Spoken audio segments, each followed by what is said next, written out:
Maaga pa lang ay abala na ang buong bahay ni na Jimmy at Marge. Ang bilya na matagal na nilang tinirhan sa abroad ay puno ng ingay. Halo-halong yabag ng mga paa, kaluskos ng maleta, at halakakan ng isang batang babae na tila walang kapaguran.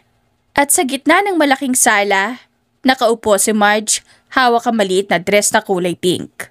Pinipilit niyang itali ang ribbon sa likod habang tumatakbo-takbo si Kyla, ang kanilang 5 taong gulang na anak. "Anak, tumigil ka na muna sandali." Malumanay ngunit may halong pagod na wika ni Marge. "Kailangan nating maghanda ng mabuti bago tayo umalis." Ngunit tumiling lamang si Kyla, hawak ang isang maliit na stuffed bear. "Mami, ayoko ng dress na to, kati sa liig." Napabuntong hininga si Marge. "Kyla, please, makinig ka kay Mami.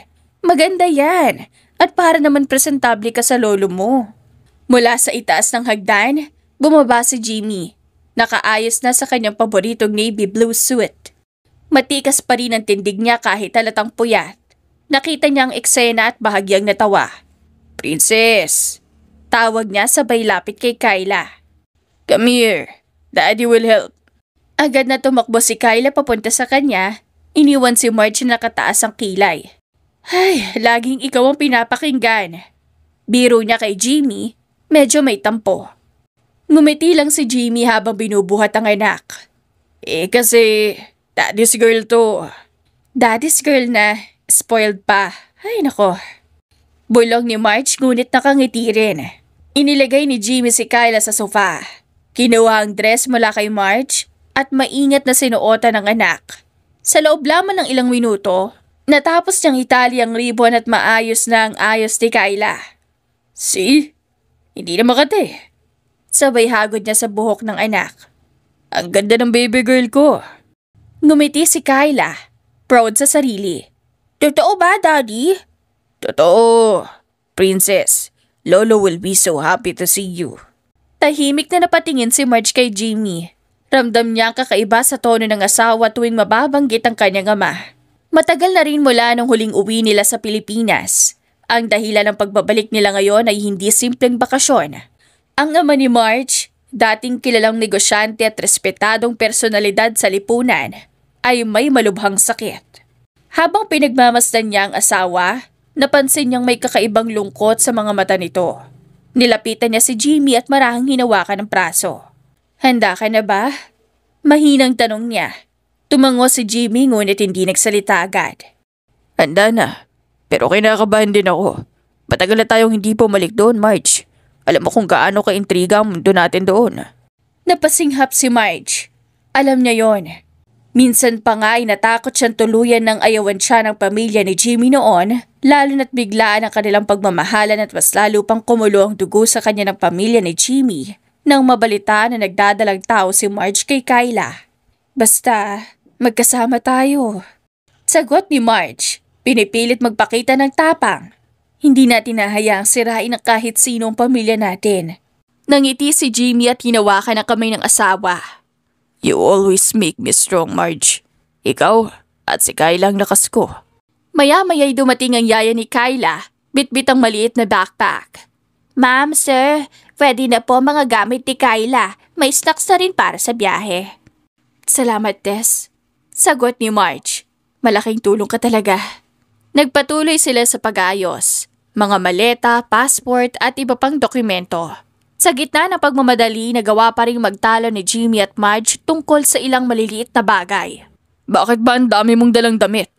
Tanong ni Jimmy habang isinara ang isa sa mga maleta. "Parang lilipat na tayo ron."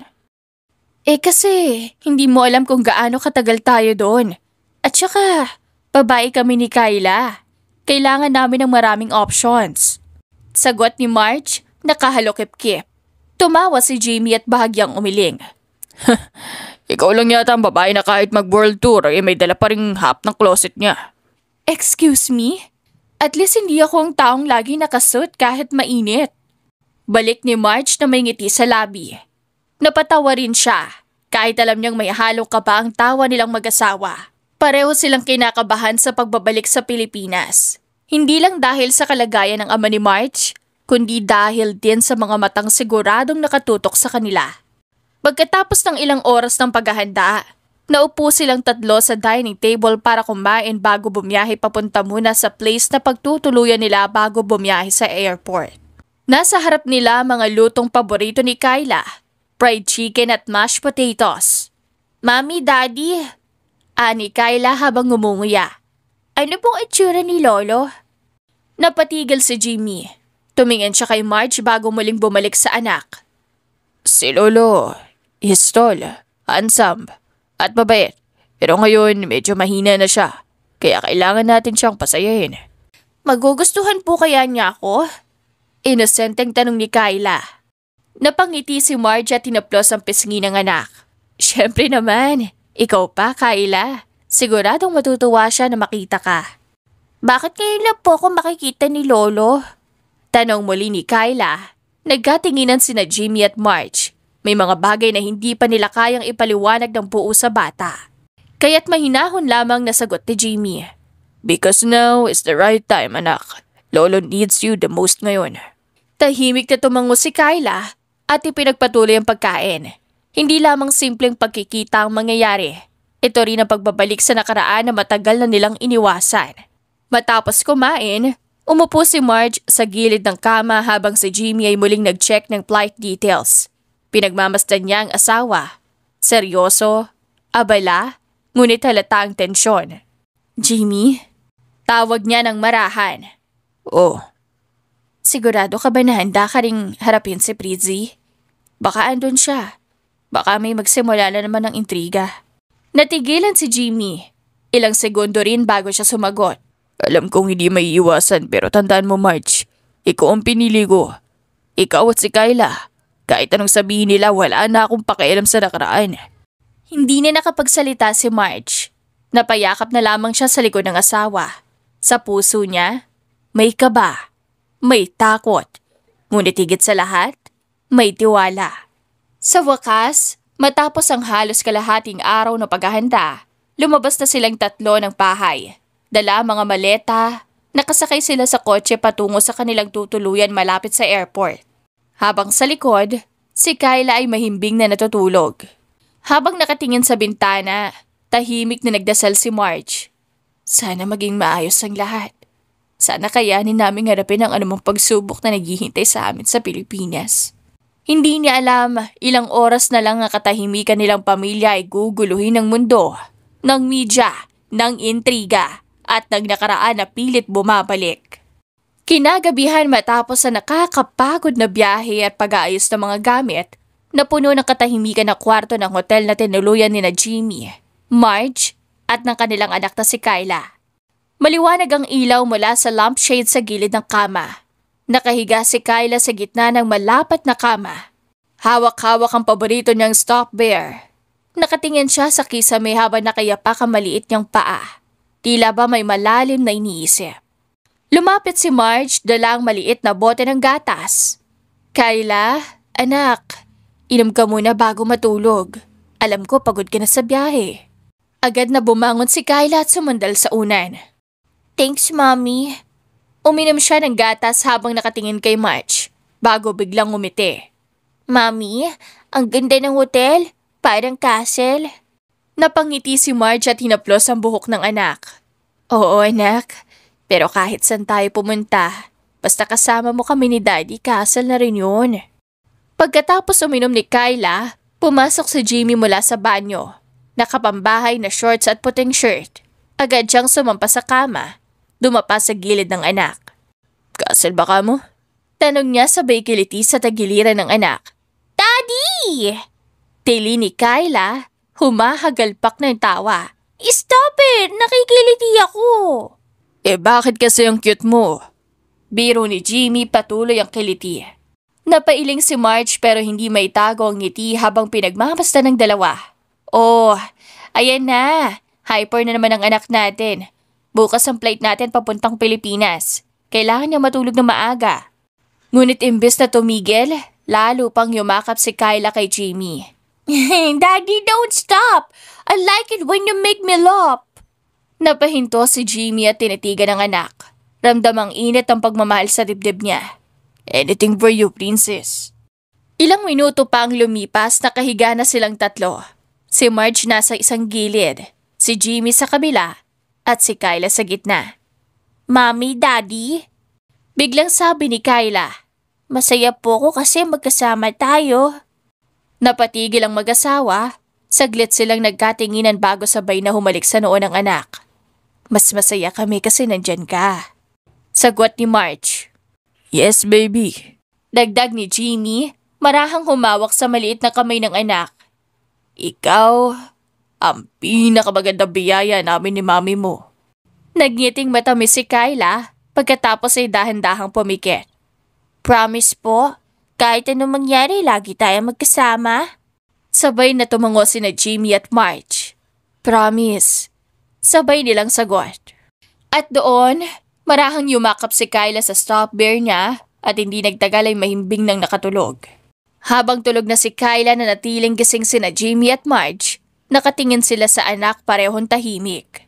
Lumapit si Jimmy sa asawa, marahang niyakap mula sa gilid. Marge, bulong niya. Thank you. Dahil kahit anong pagod at hirap, ikaw ang dahilan kung bakit buo ang pamilya natin. Napatingin si Marge sa kanya, ramdamang init ng yakap. Ako nga dapat magpasalamat, Jimmy. Kung hindi dahil sa'yo, hindi ko mararamdaman ang ganitong klaseng pagmamahal. Nagtagpo ang kanilang mga mata at sa pagitan ng katahimikan ng gabi, naglapat ang kanilang mga labi sa isang malambot at mapagmahal na halik. Samantala sa isang mamahaling restaurant sa Makati, nakaupo si Pritzy, ang babaeng minsan ay inakalang magiging asawa ni Jimmy. Eleganteng nakadress sa beige. May kasamang designer bag na nakapatong sa gilid ng mesa. Sa unang tingin para siyang perpekto. Maayos ang make-up, matikas ang tindig, at may ngiting nakakaloko. Ngunit sa likod ng ngiting iyon, may halong pait at galit na matagal na niyang kinikimkim. Sa harap niya ay nakaupo ang dalawang kilalang showbiz at lifestyle reporters. Parehong may hawak na recorder at ballpen. Handang-handa sa bawat salitang bibitawan ni Pritzy. So, Miss Pritzy, panimula ng isa, nakangiting mapanukso. Ano po ba ang masasabi niyo sa pagbabalik ni Jimmy dito sa Pilipinas? May balitang kasama raw niya ang asawa at isang batang babae. Bahagyang kumunot ang noo ni Pritzy, ngunit mabilis din siyang nagpakawala ng ngiti. Asawa? Well, I don't know what you're talking about. Sagot niya. All I know is, ilang taon kaming engaged ni Jimmy. Lahat ng tao alam yan. At nung naghiwalay kami, walang paliwanag. Bigla na lang siyang nawala. Tapos ngayon, may babae at bata na. Nagkatinginan ng mga reporter, sabik sa intriga. Are you saying na baka hindi totoong asawa ni Jimmy ang babaeng yun? Tanong ng isa. Tumikim si Pritzy. Umupo ng mas tuwid at bahagyang ibinaba ang boses. Well, hindi ako nagsasabi ng kahit ano.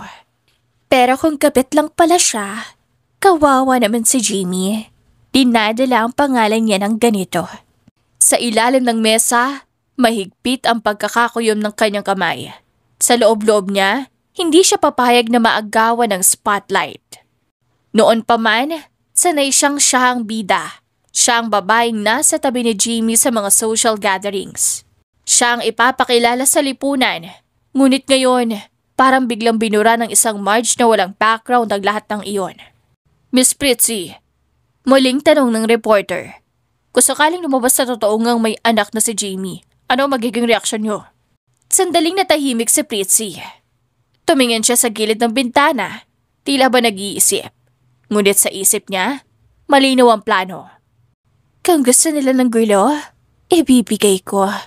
Kung gusto ng media ng intriga, bibigyan ka sila ng kwento. Ngumiti siya pabalik, malamig at mapanganib ang titig. If that's true, then I feel sorry for the child. Kasi kahit ano mangyari, hindi mabubura ang katotohanan once upon a time. Jimmy was supposed to marry me. Ako ang kilala ng pamilya niya. Ako ang tanggap ng lipunan. At kahit ilang taon pang lumipas, mahirap burahin ang history. Sinulat agad iyon ng mga reporter. Halatang tuwang-tuwa sila. Would you be willing to clarify more details sa press? Tanong ng isa. Soon. Mahinang sagot niya. Let's just say, I'm not done yet. At doon dumilim ang mga mata niya. Sa pagbabalik ni Jimmy sa Pilipinas, sigurado siyang lahat ng matang nakatingin sa kanya ay muli niyang makukuha, kahit pa sa pamamagitan ng iskandalo.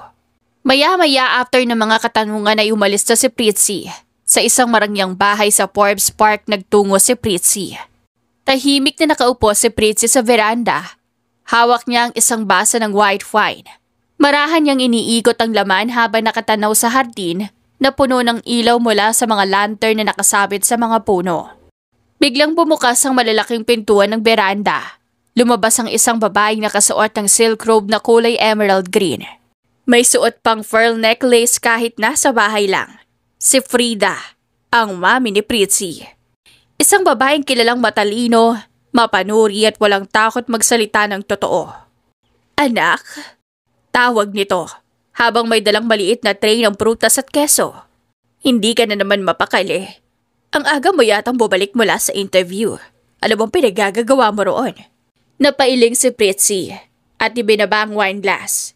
Mom, you won't believe it. May nakakita kay Jimmy sa ibang bansa. Kasama raw niya yung babae na pinakasalan niya. At get this, may anak silang babae. 5 years old na daw. Umupo si Frida sa tapat ng anak. Maayos na inayos ang laylayan ng robe bago tumingin ng diretso kay Pritzy. Ay, Diyos ko. So it's true. May pamilya na talaga siya. Exactly.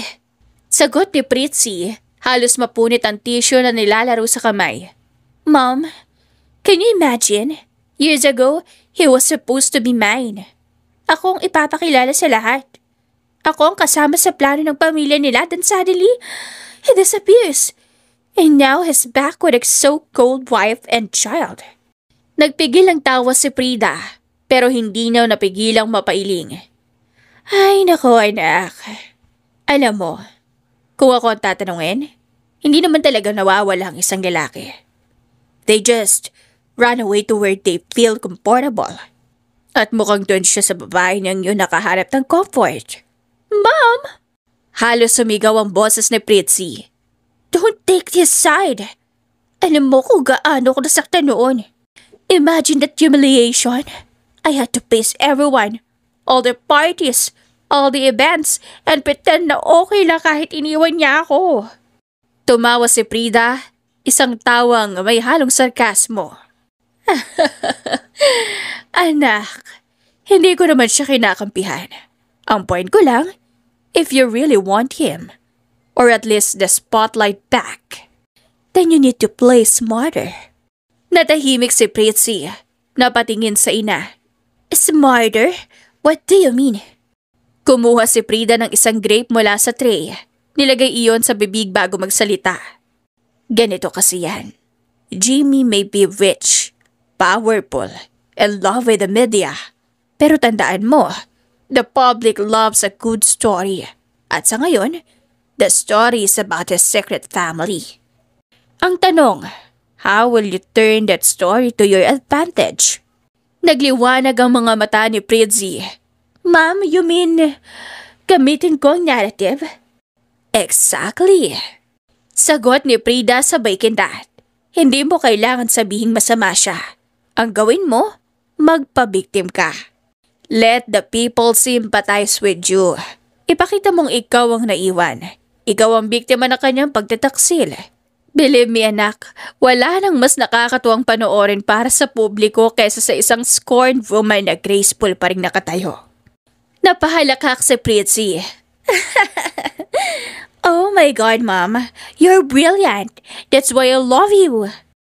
Natawa rin si Frida at tumango-tango. Well, saan ka pa ba magmamana? Pero anak, tandaan mo rin, huwag kang padalos-dalos. Minsan, basta kakasira ko masyado kang agresibo. Hayaan mo nga media ang gumawa ng ingay para sa'yo. Ikaw, pagbigay ka lang ng pahiwatig. Na mga, no comment. Pero may halong mystery. That way, mas lalo silang mauusisa. Tama ka, Mom. Kanina nga tinanong nila ako kung kabit lang daw si Marge. Hindi ko diretso sinagot. Pero nakita ko sa mukha nila. Mas lalo silang nagalit. Mas lalo silang interesado. It was perfect. Good girl. Puri ni Frida, sabay hawak sa kamay ng anak. Remember, in this game perception is everything. Hindi importante kung ano ang totoo. Importante kung ano ang paniniwala ng mga tao. And right now, if you play it right, they'll believe you were the rightful one. Nagtawanan silang mag-ina, parehong halakak na puno ng halong galit at ambisyon. Habang patuloy ang pag-uusap, bumaling si Pritzy sa ina. Pero Mom, what if Jim stands up for her? What if sabihin niya na totoong asawa na si Marge? Na legitimate yung anak nila, hindi ba masasira yung plano natin? Humigop si Frida ng tubig. Kalmado lang ang mukha. Ay nak, lalaki yan. Sa umpisa ay pagtatanggol niya pero tandaan mo, the higher the pedestal, the harder the fall. Lahat ng sikat na lalaki may kahinaan. At ikaw, you know Jimmy better than anyone. Alam mo kung saan siya mahina. Saglit na natahimik si Pritzy. Napatingin siya sa kanyang wine glass, marahang iniikot muli. Alam ko kung paano siya bumigay dati. Ngumiti si Frida, pilya at tuso. Then use that. Hindi naman kita tinuturuan na maging masama, anak. Ang tinuturo ko sa'yo, huwag hayang pakapakan ka. You deserve the spotlight. You deserve the power. At kung kailangan mo kunin niyon pabalik gamit ang mga taktika, so be it. Natawa muli si Pritzy, mahaba at malakas. You're right, Mom. Hindi ako papayag na si Marge ang bida. She stole my life, my place beside Jimmy. I'll make sure na sa pagbabalik nila dito, ako ang magiging headline. Ako ang makikinabang. Good. Sagot ni Frida sabay abot ng isang strawberry sa anak. Kainin mo. Pampatawis na gabi. At tandaan mo, anak, sa laban na to, hindi lang puso ang puhunan. Utak at tapang ang kailangan. Magkaharap silang kumain ng prutas. Nag-uusap at nagtatawanan. Habang sa kabilang dako ng syudad, ang pamilyang gustong guluhin ni Pritzy ay mahimbing na natutulog. Hanggang sa dumating na ang araw na pag-uwi ni na Jamie at Marge. Pagbukas ng pintuan ng arrival area, agad bumungad kay Jamie at Marge ang maliwanag na ilaw ng mga kamera. Mabilis na nag-flash ang mga iyon na parang walang tigil. Sa unang hakbang pa lang nilang palabas, bumungad na rin ang boses ng mga reporter na tila sabay-sabay na sumisigaw ng kanilang mga tanong. Mrs. Marge, totoo ba ang isyong kumakalat tungkol sa kumpanya ng ama nyo? Sigaw ng isang babae. Halos sidikit na ang mikropono sa mukha ni Marge. Mr. Jamie, may plano ba kayong manatili rito sa Pilipinas para personal na harapin ang mga usap-usapan sa inyo ngayon? Sapat ng isa pa. Mabilis na sumingit sa gilid para makakuha ng mas malinaw na kuha. Napatigil si Marge. Niyakap niya ang anak. Biglang nagulat si Kyla. Nanlaki ang mata at saka humagulgol ng iyak. Mommy! Mommy! Iyak ni Kyla habang kumakapit sa braso ng ina. Kalma lang baby ha. Shh! Nilapit ni Marge ang anak sa dibdib niya. Pilit na tinatabunan ng kamay ang mga kamera para hindi masyadong matamaan ng flash ang mukha ng bata. Ramdam niya ang nanginginig na katawan nito sa takot. Napatingin siya kay Jimmy, nakakunot ang noo ng asawa niya. Mariin ang panga at halatang pinipigil ang inis. Mabilis nitong sinenyasan ng mga bodyguard. Block them! Huwag niyo nga yan lapitan sila. Mariing utos ni Jimmy. Kagad pumwesto ang dalawang matangkad na bodyguard sa harap nila. Tinabig ang mga reporter na pilit sumusunod. Sir, ma'am, this way po. Diretso tayo sa van. Sabi ng isa habang itinataas ang braso para pigilan ng mga mikropono at kamera na halos nakadikit na sa mukha ni Marge. Pero kahit may harang, hindi pa rin tumigil ang mga reporter. May balak ba kayong bumalik for good dito sa Pilipinas o pansamantala lang ito? Lalong lumakas ang iyak ng anak nila. Tila natataranta na sa ingay at flash ng mga kamera. Stop it! Can you see natatakot ang anak namin? Sigaw ni Jimmy. Pumaling sa isang cameraman na halos sumalubong na ang lente sa mukha ng bata. Have some respect! Halos mabingi si Marge sa dami ng tanong. Sa walang humpay na sigawan ng mga media, ramdam niya na nanlalamig ang mga palad niya habang yakap-yakap ang anak. Parang gusto na niyang tumakbo pero hindi niya magawa dahil napapalibutan sila ng tao. Jimmy, mahina niyang bulong, halos pakiusap. Please, ilayo na natin siya rito. Hindi niya kaya to. Yeah, I know. Hold her tight. I'll take care of this. Sagot ni Jimmy at saka tumingin muli sa bodyguards. Move faster. Mabilis na iniharang ng mga bodyguard ang kanilang katawan. Lumikha parang maliit na lagusan sa gitna ng dagat ng media. Dikit-dikit ang bawat galaw nila para siguraduhin na walang makakalapit ng direkta sa pamilya. Sir, ma'am, malapit na po yung van. Sabi ng isa. Habang naglalakad, tuloy pa rin ang mga tanong. Mami! Ayoko po dito, Mami! Iyak ni Kyla. Nakadikit na halos ang mukha sa leeg ni Marge. Shh, baby. Tapos na to, promise. Sandali na lang.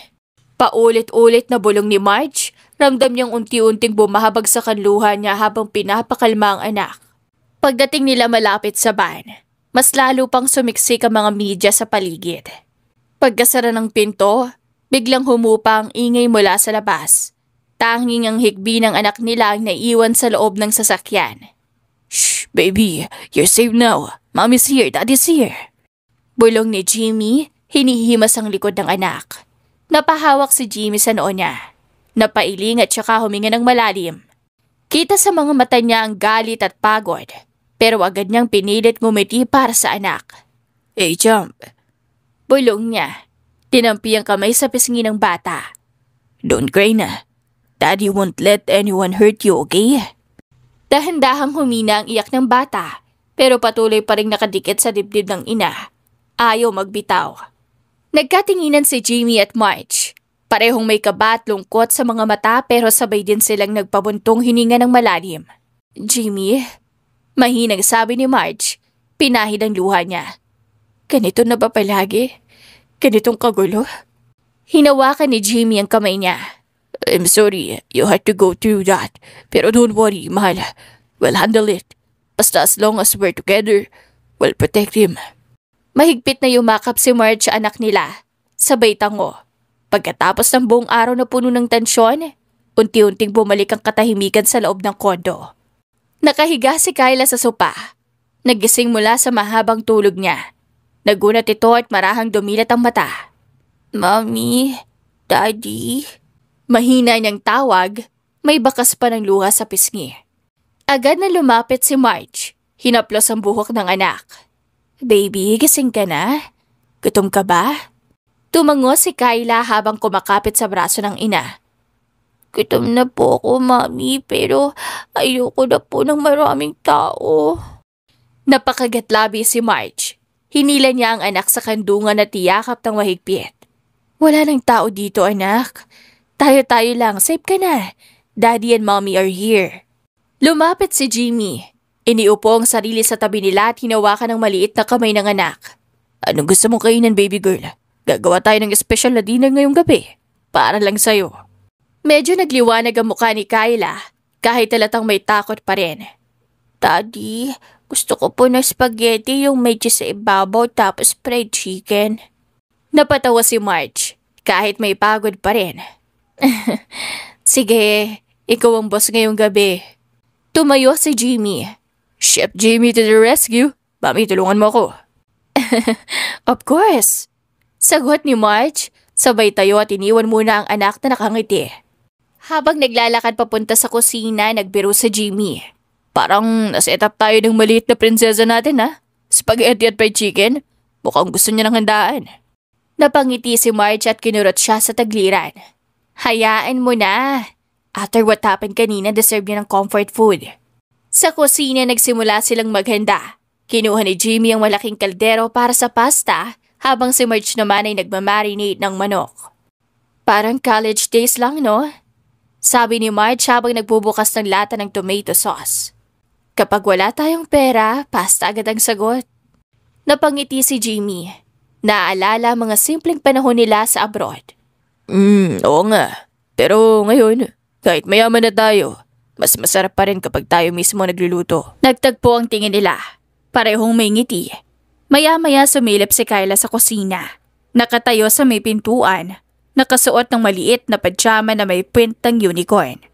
Mommy, Daddy, can I help? Ay, syempre, pwede. Sagot agad ni Jamie. Kinuha niya ang maliit na stool at inilapit sa counter. Come here, baby. Masayang umakyat si Kyla sa stool at inabot ang cheese grater. Ako po ang mag-grate ng cheese. Careful lang ha. Paalala ni Marge, hinahaplos ang likod ng anak. Dahan-dahan. At doon nagsimula ang maliit nilang bonding. Habang si Jimmy ay naghahalo ng pasta sauce, si Marge naman ay nagpiprito ng chicken. At si Kyla ay abalang-abala sa pagdurog ng cheese, puno ng tawanan ng kusina. Mami, ang dami ko pong nag-grater. Pagmamalaki ni Kyla, sabay pakita ng maliit na mangkok na halos kalahating puno ng keso. Wow! Good job, baby! Sigaw ni Jimmy, sabay high five sa anak. See? Ang galing talaga ng little shop namin. Dagdag ni Marge. Natawa si Kyla. Halatang nakalimutan na ang nangyari kanina. Pagkatapos ng halos 1 oras, natapos din ang hapunan.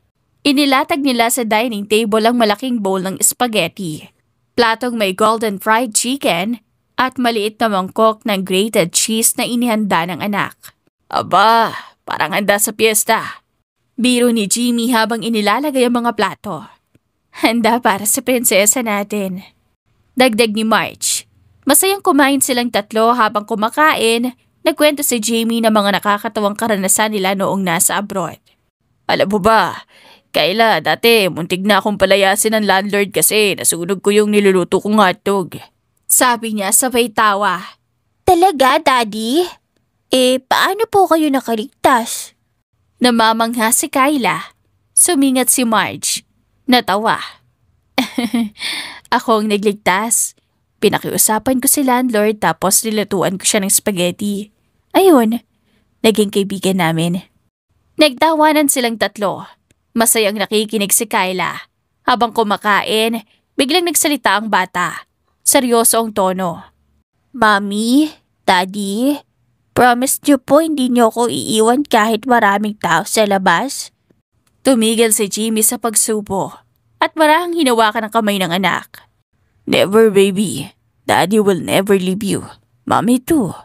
Tumango si Marge. Pinahid ang konting sauce sa gilid ng labi ng anak. We're a team. Always. Kahit anong mangyari, tayo ang pamilya. Ngumiti si Kyla at muling kumain ng spaghetti. Pagkatapos ng hapunan, sabay-sabay silang nagligpit. Si Jimmy ang naghugas ng plato, si Marge ang nagpunas ng mesa, at si Kyla naman, nagdala ng mga kubyerto sa kusina. Nang matapos, pumunta sila sa living room. Pinuksan ni Jimmy ang TV, pero hindi balita ang pinili niya. Sa halip, cartoons para kay Kyla. Daddy, dito tayo sa floor manood. Sabi ng bata sabay hila ng kumot at unan. Okay. Sabi ni Jimmy at agad na nahiga sa carpet.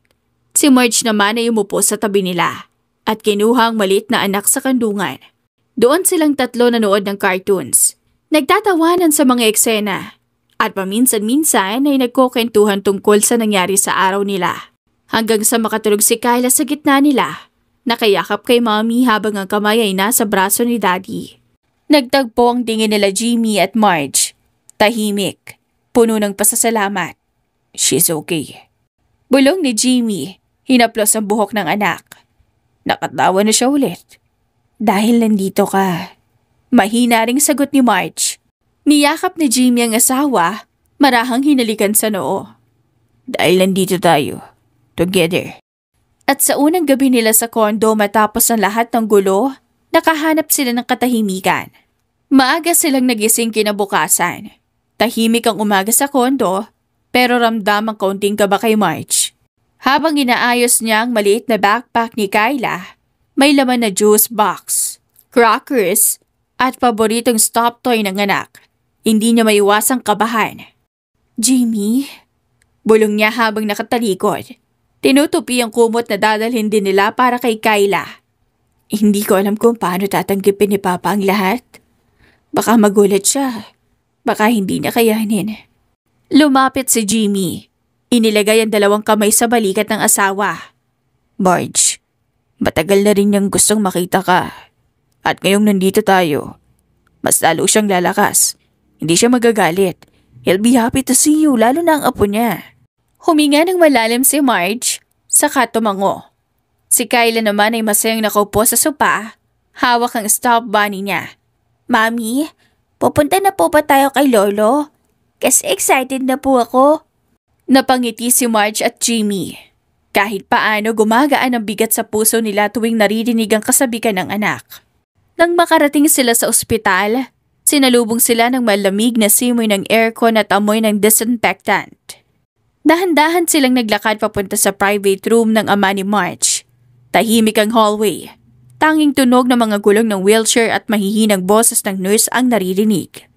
Humigpit ang kapit ni Marge sa kamay ng asawa habang papalapit sila sa pinto.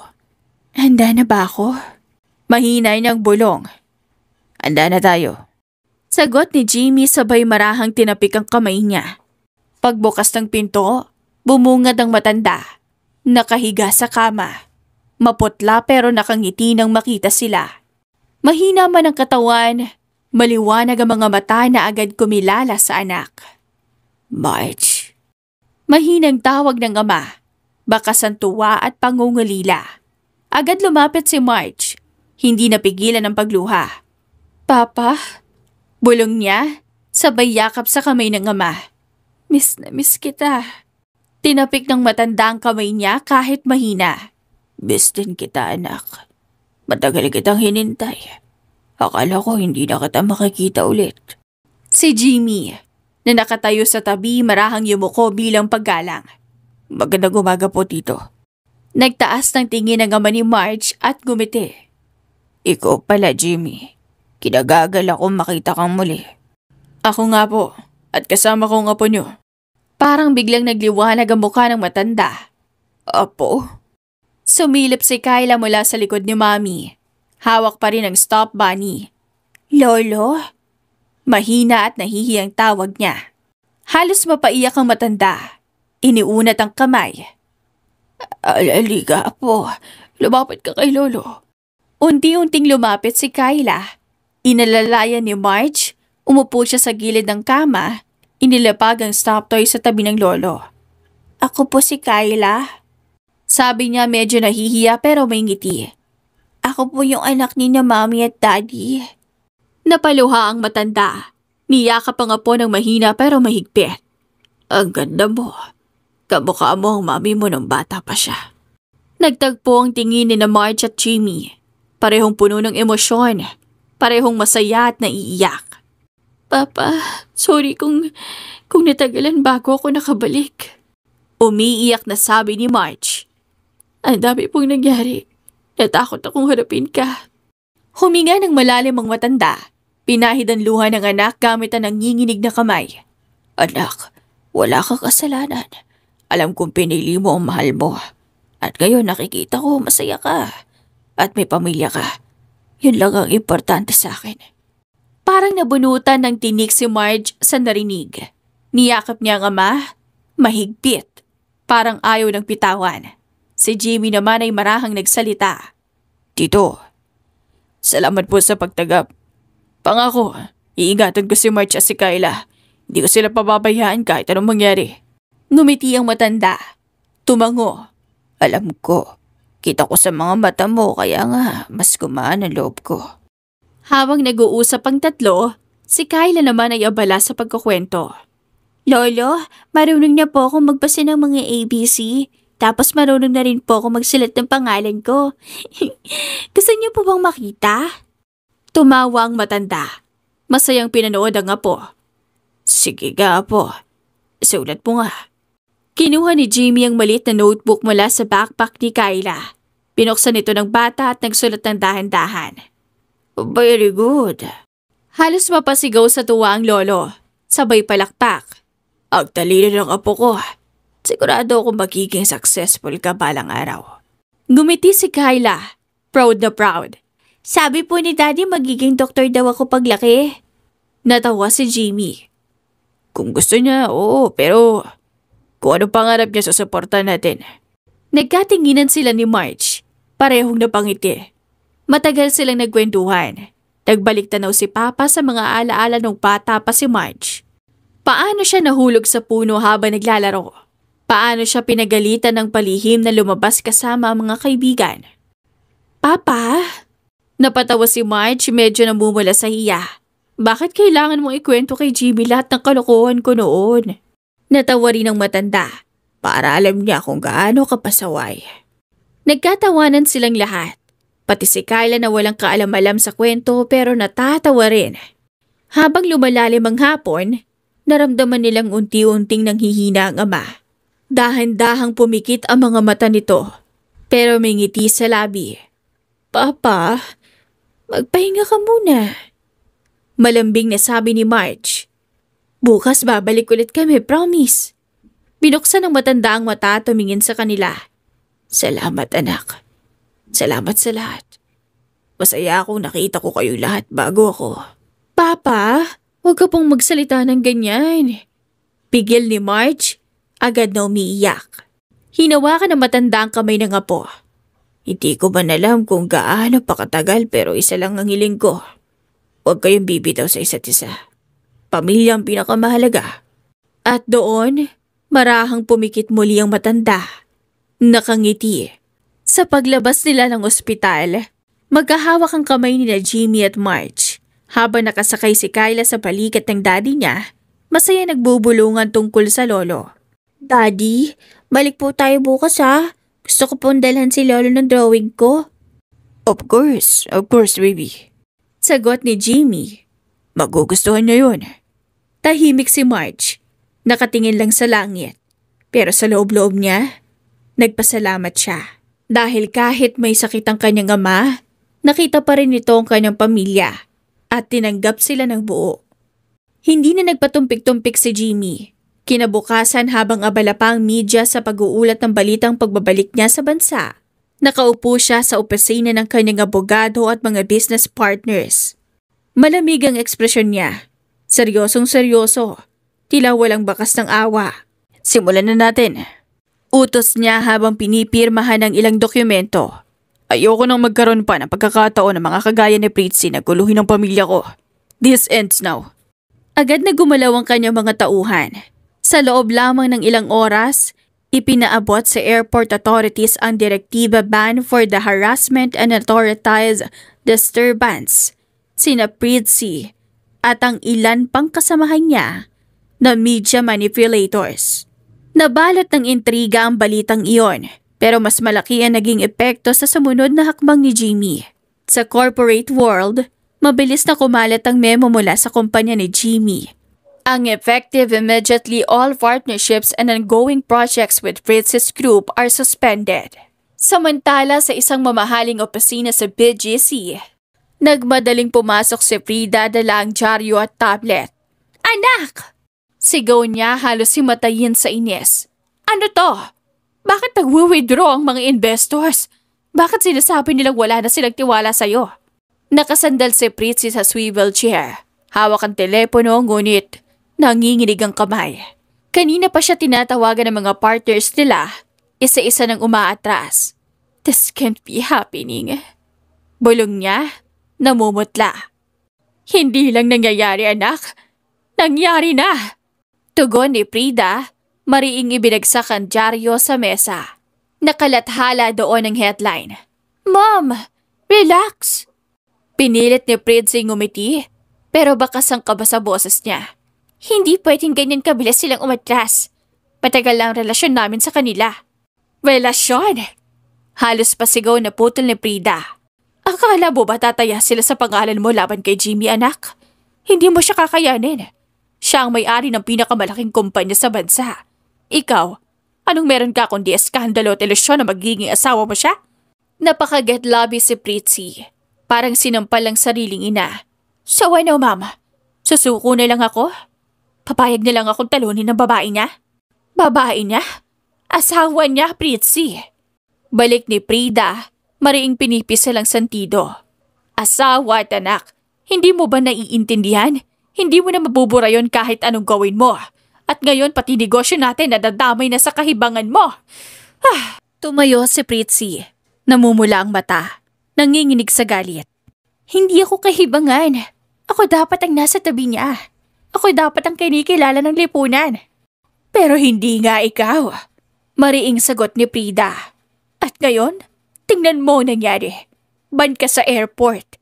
Tinalikuran ka ng mga investors. At tayo ngayon, unti-unti nang nauubusan ng pera. Ilang linggo lang baka pati itong opisina mo wala. Natahimik si Pritzy. Ngunit hindi pa rin nawala ang apoy sa mga mata niya.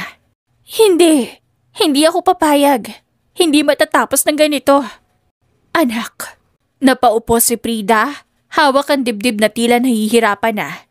Minsan kailangan tanggapin ang pagkatalo bago ka tuluyang mawalan ng lahat. Pero imbis na makinig, mas lalo pang nagngit-ngit si Pritzy. Kung iiwan nila ako, lalaban ako mag-isa.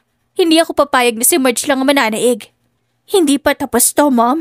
Hindi pa tapos. Sa sulok ng opisina patuloy ang pagtunog ng mga telepono, mga reklamo, mga kanseladong kontrata, mga pangakong hindi na matutupad para magalit lalo si Pritzy. At 3 araw makalipas ay nagpa-press conference na si Jimmy at Marge. Mainit ang mga flash ng kamera sa loob ng isang maluwag na function hall ng isang kilalang hotel sa Maynila. Naroon ang pinakamalaking network at pahayagan, nakapila mga cameraman at sabik ang mga reporter sa bawat detalye. Ang ingay ng bulungan at kislap ng kamera ang bumalot sa paligid bago magsimula ang press conference. Sa gitna ng entablado, nakaupo si Jimmy. Malinis ang suot na dark navy suit. Matikas at kalmado. Sa tabi niya, si Marge na nakaeleganteng puting bestida. Mahigpit na hawak ang kamay ng kanilang anak na si Kyla, na nakasuot ng cute na pink dress. Medyo kinakabahan ng bata. Nakatago sa gilid ni Marge, ngunit naroon ang marahang haplos ng kanyang ina para ipadama ang seguridad. Paghawak ni Jimmy sa mikropono, agad na natahimik ang lahat. Magandang araw sa inyong lahat. Panimula niya. Humingi ako ng oras para sa press conference na ito dahil panahon na para marinig niyo ang totoo. Mula mismo sa akin, hindi mula sa chismis o maling balita. Agad na umangat ang mga kamay ng ilang reporter ngunit pinatigil muna sila ng host. Let's allow Mr. Velasco to finish his statement. Aniya. Huminga ng malalim si Jimmy bago nagpatuloy. Una sa lahat, gusto ko sabihin na walang kasal na naganap noon sa pagitan ko at kay Pritzy. Ang relasyon na yon ay isang arranged engagement lamang. Isang kasunduang pampamilya at pangnegosyo. Hindi ko kailanman minahal si Pritzy. Ginawa ko yun noon dahil yun ang gusto ng mga magulang ko. Hindi dahil yun ang gusto ng puso ko. Muling nagkislapan ang mga kamera. May bulungan sa hanay ng mga reporter, ngunit nakatingin lamang si Jimmy sa direksyon ng mga ito. Matapang, diretsyo. At bakit? Tanong niya, parang hinuhulaan ang iniisip ng lahat. Dahil matagal ko nang minahal si Marge. Siya ang babaeng nasa puso ko noon pa man. Ngunit dahil sa pressure, sa kasunduan ng pamilya, at sa takot ko na baka masira siya, kinailangan naming ilihim ang aming relasyon. Napatingin si Marge kay Jimmy. Bahagyang nangingilid ang luha sa kanyang mga mata habang mahigpit niyang hinahawakan ang kamay ng asawa. Kita sa kanyang muka ang bigat ng mga taon na pananahimik at pagtitiis. Ngunit ngayon ay tila nabunutan siya ng tinik. Hindi ko pinagsisisihan ng kahit anong desisyon ko para kay Marge. Dagdag ni Jimmy, nililingon ng asawa. Dahil siya ang babaeng minahal ko ng totoo at siya ang nagbigay sa akin ng pinakamalaking biyaya ng buhay ko. Ang anak namin. Lahat ng mata ay sabay-sabay na tumingin kay Kyla. Medyo naiilang ang bata, kaya yumakap siya sa braso ng ina. Lumapit si Jimmy. Marahang kinandong ang anak at marahas na nagbago ang ekspresyon ni Jimmy. Mas malambing. Ito si Kyla, 5 taong gulang. Ang aming anak, ang aming tagapagmana. Parang lumindol sa hall. Agad na sumabog ang mga tanong. Gaano na po katagal niyo tinatago ito? Bakit ngayon niyo lang inilabas ang katotohanan? Hindi ba't sinasabi noon na si Pritzy ang magiging asawa niyo? Paano ang negosyo? Paano ang reputasyon? Pinutol ni Jimmy ang ingay ng mga tanong sa pamamagitan ng isang malakas ngunit kalmadong tinig. Itinago namin ito dahil mahalaga ang kaligtasan ng anak ko. Naiintindihan kong maraming tanong at chismis noon. Pero hindi ko hahayaang masaktan o madami si Kyla sa mga intriga. Kaya kami lumisan ng bansa para magkaroon siya ng normal na buhay. Pero Mr. Velasco, tanong ng isa sa mga reporter, hindi ba't ang ibig sabihin nito ay pinili niyong talikuran ng engagement niyo noon at tilabag ang kasunduan ng inyong pamilya? Sandali siyang natahimik. Tumitig sa lahat ng nasa harapan. Oo. Diretso niyang sagot. At pinagmamalaki kong ginawa ko yun. Dahil hindi pera, hindi kapangyarihan at hindi kasunduan ang sukatan ng isang pamilya. Ang pagmamahal at katapatan ng tunay na sukatan. Kung maliwan ako sa mata ng ilan, handa akong akuin yun. Pero hindi ko ipagpapalit si Marge at si Kyla. Napatakip ng bibig si Marge. Pinipigil ang pagtulo ng luha. Dahan-dahan niyang isinandal ang ulo sa balikat ng asawa. Sabay bulong. Salamat, Jimmy. Salamat sa pagtatanggol sa atin. Ngunit sa Jimmy, hinalikan ng noo ng asawa sa harap ng lahat. Isa pang reporter ang nagtangkang magtanong, Mr. Velasco, paano niyo haharapin si Pritzy ngayon na lumabas na ng lahat ng ito? Nanlamig ang boses ni Jimmy, puno ng otoridad. Wala na siyang kinalaman sa amin. Wala na siyang puwang sa buhay ko. Ang pamilya ko ang priority ko at gagawin ko ang lahat para protektahan sila. Sa tabi niya nagsalita si Marge sa unang pagkakataon. Mahina ang boses ngunit malinaw. Kung ano man ang nasabi at naipakalat noon, sana maintindihan ng lahat na hindi ko intensyon na maggulo o mang-agaw. Ako lang po ay minahal ni Jimmy. At minahal ko rin siya. At si Kyla ang bunga ng pagmamahalan namin. Wala po akong ipinagsisisi. At wala rin po akong inagaw dahil magkarelasyon na kami bago pa magkaroon ng arranged engagement. Isang malakas na palakpakan na umalingaw-ngaw mula sa ilan sa mga naroroon. Hindi lahat, pero sapat para ipadama na may mga taong naniniwala sa kanila. Sa huling bahagi ng press conference, muling nagsalita si Jimmy. Ito ang pakiusap ko. Tigilan na natin ang chismis at siraan. Hayaan niyo kaming maging pamilya. At mula sa araw na ito, hindi na kami magtatago. Makikilala niyo si Marge bilang asawa ko at si Kyla bilang aming anak. At sila ang magiging kinabukasan ng pamilyang Velasco. Pagkatapos niyang magsalita, tumayo siya at marahang inalalayan si Marge at Kyla palabas ng entablado. Matapos ang araw na iyon, kinabukasan nakipagkita naman si Pritzy sa kanila. Tahimik ang paligid ng isang pribadong lounge sa loob ng isang 5-star hotel sa Makati. Nakareserba ang buong lugar para lamang sa isang eksklusibong pagkikita. Malayo sa ingay ng media at intriga, dito nagpasya si Jimmy na tapusin na ang lahat. Dumating si Jimmy kasama si Marge. Nakasuot ng simple ngunit eleganteng cream-colored na blouse. Hawak niya ang maliit na bag at bakas sa kanyang mga mata ang determinasyon. Si Jimmy naman ay naka-dark blazer, matikas at seryoso. Halatang walang balak magpatawa o magpakumbaba sa araw na iyon. Naghintay sa loob si Pritzy.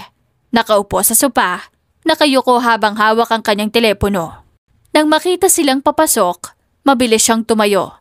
Kahit pa nakasuot siya ng mamahaling damit at accessories, hindi iyon nakapagtakip sa bakas ng kaba sa kanyang muka. Jimmy! Bati niya, pilit na may ngiti. Marge! Hindi agad sumagot si Jimmy. Lumapit siya ng mabigat ang mga hakbang at dumiretso sa tapat ni Pritzy. Alam mo kung bakit kami narito? Diretsong sabi ni Jimmy malamig ang tono. Kinagat ni Pritzy ang labi niya, halatang kinakabahan. Jimmy, listen. I know nagkaroon ng mga... Cut the act, Pritzy. Mariing putol ni Jimmy. Alam mo kung gaano mo sinira ang pangalan ng asawa ko. Alam mo kung gaano mo tinraidor ang tiwala ng mga tao at ginamit ang media para baliktarin ang katotohanan. Jimmy ay... Lumapit pa si Jimmy. Halos ilang pulgada na lang ang layo ng mukha niya kay Pritzy. Makinig ka. Huwag na huwag mo nang gagalawin pa ang pamilya ko. Huwag na huwag mong gagamitin ang pangalan ni Marge para sa kapakanan mo.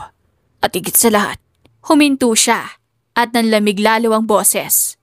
Huwag mong idadamay ang anak ko. Nanlaki ang mata ni Pritzy. Parang biglang sumikip ang dibdib niya. I wasn't planning to... Shut up! Singhal ni Jimmy, mariin ang tono. Alam ko ang mga plano mo. Pero tapos na yon. Ban ka na sa mga lugar na pinangarap mong hawakan. Nawalan ka ng investors dahil sa mga kagagawan mo ngayon. Makinig kang mabuti. Kung susubukan mo pang guluhin kami, sisiguraduhin kong hindi lang negosyo ang mawawala sa'yo. Sisiguraduhin kong pati karangalan at pangalan mo tuluyan ang mababaon. Nanginig ang kamay ni Pritzy. Ang babaeng dati walang kinatatakutan, ngayon ay parang batang nasermonan. Huminga siya ng malalim, pero hindi na niya kinaya ang bigat ng titig ni Jimmy. Jimmy, I'm sorry. Mahina niyang sabi. Hindi ko intensyon na sirahin kayo. I was desperate. Natatakot ako mawala ng yaman, natatakot ako makalimutan. Doon na lumapit si Marge. Sorry? Ulit ni Marge, nanginginig ang boses. Ngayon ka lang humihingi ng sorry, Pritzy. Pagkatapos ng lahat ng ginawa mo sa amin, pagkatapos mong ipahiya ako sa buong bansa, pagtawanan ako, tawagin akong kabit, habang hawak-hawak ko ang anak ko na umiiyak dahil sa kagagawan mo. Nagpalinga-linga si Pritzy, halatang hindi makasagot. Marge, I didn't mean to. Malakas at mabilis ang tunog ng sampal na dumapo sa pisngi ni Pritzy. Napaatras siya sa gulat. Napahawak sa mukha at nanlaki ang mga mata. Ang buong launch ay tila natahimik sa biglaang kilos ni Marge. Hingal ang dibdib ni Marge habang nakatitig sa kanya. Yan ang para sa lahat ng gabi na umiiyak ako sa unan dahil hindi ko masabi sa mundo na asawa ko si Jimmy. Yan ang para sa lahat ng taong tinawag akong walang kwenta at manggugulo dahil sa mga kasinungalingan mo, Pritzy. At higit sa lahat, muling sinampal ni Marge si Pritzy. Yan ang para sa panggugulo mo sa pamilya namin. Natahimik si Pritzy. Hindi makapagsalita, tuloy-tuloy ang pagpatak ng luha niya. Hindi dahil sa sakit ng sampal, kundi dahil sa hiya at pagkatalo. Marge, I'm sorry, please. Forgive me. Forgive you? Mariing balik ni Marge. Nangingilad pa rin ang luha. Hindi ganun kadali, Pritzy. Pwede akong magpatawad, pero hindi ko makakalimutan at hindi ko hahayaang ulitin mo to. Humarap muli si Jimmy. Kinuha ang kamay ni Marge at mahigpit na hinawakan. Narinig mo siya, Pritzy. This is your last warning. Lumayo ka sa pamilya ko. Kung hindi, sisiguraduhin kong salansangan ka na maninirahan. Sa huling pagkakataon, tumango si Pritzy. Nanginginig. I understand. Pagkatapos noon, walang salitang iniwan si Jimmy at Marge. Tumalikod sila, sabay naglakad palabas ng launch. Nakasunod ang mga mata ni Pritzy. Ngunit sa kaloob-looban niya, ramdam niyang wala na siyang laban. At sa unang pagkakataon, natakot si Pritzy. Hindi lang sa galit ni Jimmy kundi sa katotohanang tuluyan na siyang natalo. Lumipas sa mga buwan at naging maayos ang pamumuhay nila sa Pilipinas. Kahit paano ay nawala na ang mga usapan sa social media tungkol sa kanilang pamilya. Bigla na rin naglaho si Pritzy dahil siguro sa kahihiyan. Maaga pa lang ay gising na si Marge. Abala sa kusina ng kanilang kondo habang inaayos ang mga handa. Mula sa dining area, nakasabit na ang makukulay na lobo at banner na may nakasulat na Happy 6th Birthday, Kyla. Jimmy, pakikuha naman ang mga cupcake sa fridge. Ilabas mo sa mesa. Tawag ni Marge habang tinitikman ang nilulutong spaghetti. Agad na lumapit si Jimmy, nakasuot ng simpleng polo. Yes, ma'am. Biro niya. Kinuha niya ang tray ng cupcakes na may nakadesenyong maliliit na unicorn. Grabe, ang cute ito. Sigurado ako matutuwa si Kyla. Nakangiti si Marge habang inihahalo ang sauce. Oo naman. Ilang linggo na pinagsasabi na gusto niyang unicorn party. Kaya ito, pinaghandaan natin. Biglang lumabas si Kyla mula sa kwarto. Naka-costume ng pink na gown na parang prinsesa. Mami, Daddy! Tingnan niyo po, ako si Princess Unicorn. Nakatali ang buhok niya sa mataas na ponytail. May maliit na korona sa ulo. Napasigaw agad si Jimmy. Wow! Ang ganda naman ng birthday girl. Para ka totoong prinsesa. Halika rito, baby ko. Pinuhat niya si Kyla at hinalikan sa pisngi. Happy birthday, anak. Bulong niya. Happy birthday, baby. Dagdag ni Marge, niyakap silang dalawa. Nang tumunog ang doorbell, sabay-sabay silang lumingon. Si Lolo na yan!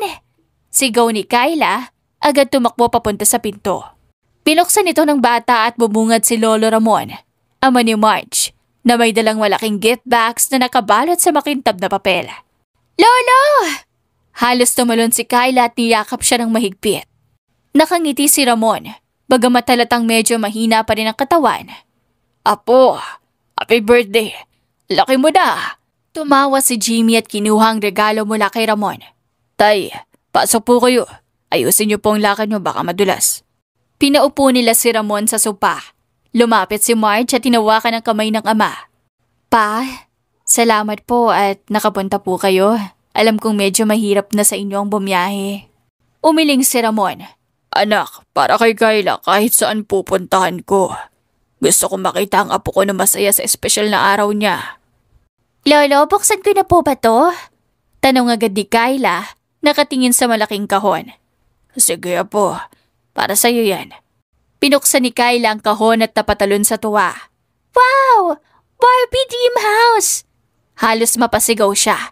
Thank you po, Lolo! Agad niyang niyakap ang lolo niya. Napangiti si Marge habang napatingin sa eksena. Pa, sobra kayo nag-abala pa. Nako, Marge. Sagot ni Ramon. Masaya ako na nakikita kong lumalaki si Kyla ng masaya at buo ang pamilya. Yan lang ang regalo na hiling ko mula sa Diyos. Nang makalipas ang ilang minuto, nagtipon silang apat sa mesa para kumain. Nasa gitna ang spaghetti, fried chicken, lumpiang Shanghai at ang unicorn cake na may nakasulat na Happy 6th Birthday, Kyla. Daddy, Mommy, wish ko na sana lagi tayong happy. Sabi ni Kyla bago niya hipa ng kandila. Nagpalakpakan sila at sabay-sabay na nagsabi, Happy birthday, Kyla! Kinurot ni Jimmy ang pisngi ng anak. Ang sweet naman ng wish ng baby namin. Don't worry, anak. Lagi tayong magiging happy kasi mahal ka namin ni Mami, sobra-sobra. Habang kumakain sila, nagkwento si Ramon tungkol sa nakaraan. Alam nyo, noong bata pa si Marge, tuwing birthday niya laging spaghetti rin ang handa. Mahilig siya doon. Mami, mahilig ka rin pala sa spaghetti? Tanong agad ni Kyla, nakangiti. Oo, anak. Kaya siguro minana mo. Lagi mo ngang hinahanap yan? Sagot ni Marge. Oo ba? Sagot ni Ramon. Alam mo ba, apo? Si Mami mo mahilig ding magbihis-bihis ng costume parang ikaw ngayon. Tumawa si Ramon. Minsan gusto niyang magprinsesa, minsan naman doktor-doktoran, pero ang pinakamadalas teacher-teacheran. Habang nagbibiruan sila, hindi maitago ni Jimmy ang ngiti. Alam niyo, Tay, wala na po akong ibang hiling kundi makita si Kyla na lumaki ng masaya at kasama namin kayo. Napatingin si Ramon kay Jimmy at ngumiti. Salamat, Jimmy. Kita ko naman kung gaano mo siya inaalagaan at ang apo ko. Umiling si Ramon. Anak, ramdam ko na, hindi na ganun katagal ang oras ko. May mga senyales na katawan ko na malapit na akong bumigay. Tahimik na nakinig si Marge. Pa, wag naman po. Bumigat ang boses ni Marge at naramdaman niya ang kirot sa dibdib. Marge. Nagsimula si Ramon. Patawad. Patawad sa lahat ng pagkukulang ko bilang ama mula nang mawala ang mama mo. Umiyak na ng tuluyan si Marge. Pa, sobrang sakit na nararamdaman ko noon dahil hindi kayo support sa akin. Pero kahit ganoon, mahal na mahal ko pa rin kayo. Hinaplos ni Ramon ang buhok ng anak. Anak, ang buhay may simula at may katapusan. Pero ang pagmamahal, walang katapusan yan. Kaya tandaan mo, kahit wala na akong mahal na mahal ko kayo, lagi kitang babantayan. Hanggang sa dumating ang isang umagang hindi malilimutan ni Marge. Pa! Pa! Kumisig kayo! Sigaw ni Marge, nanginginig ang boses. Lumuhod siya sa tabi ng kama, hinawakan ng malamig na kamay ng ama. Pa, hindi pa po yun. Hindi na pa pwedeng iwan si Kyla, hindi po ko handa. Lumipas ang 4 na taon. Ganap nang nakalipat at nanirahan si Jimmy at Marge sa ibang bansa. Malayo sa magulong media at intriga sa Pilipinas. Isang umaga maliwanag ang sikat ng araw na pumapasok sa malawak na bintana ng kanilang bahay. Naluha si Marge sa narinig. Sa dami ng pinagdaanan nila, lahat ng intriga, sakit at pagkawala ng kanyang ama, nararamdaman niyang sulit lahat dahil lumalaki si Kyla na may matibay na puso at matalino. Nung hapon, nagpunta sila sa park para mag-bonding. Habang naglalaro si Kyla sa swing, nakaupo sina Jimmy at Marge sa isang bench, magkahawak ang kamay. Hindi ko akalaing aabot tayo sa ganito. Ani Marge, nakatingin sa masayang anak. Dati, puro luha at takot ang dala ng bawat araw. Ngayon, parang panaginip ang lahat. Hindi panaginip to, mahal. Sagot ni Jimmy malambing. Ito ang bunga ng lahat ng pinaglaban natin. Pinili natin ang pamilya at ito ang gantimpala. Napahilig si Marge sa balikat ng asawa. Jimmy, salamat. Kung hindi dahil sa'yo baka hindi ko kinaya ang lahat. Ikaw ang lakas ko noon hanggang ngayon ikaw pa rin. Hinaplas ni Jimmy ang pesgi niya. Mahal kita, Marge. Noon, ngayon, habang buhay. At si Kyla, siya ang simbolo ng pagmamahalan natin. Mommy, Daddy, I have an idea. When I grow up, I'll be a scientist. I'll make something that can stop people from getting sick para wala ng lolo o lola na mawawala. Napatigil si Marge at agad niyang niyakap ang anak. Anak, ang ganda ng pangarap mo. At kahit anong piliin mo, susuportahan ka namin. Yes, sweetheart. Dagdag ni Jimmy, we'll always be here for you.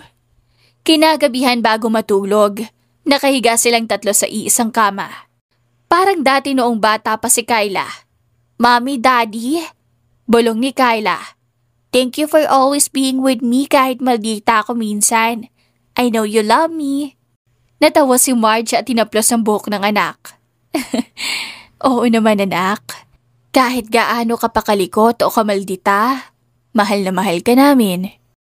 Tumango si Jimmy. At lagi mong tatandaan, Kyla.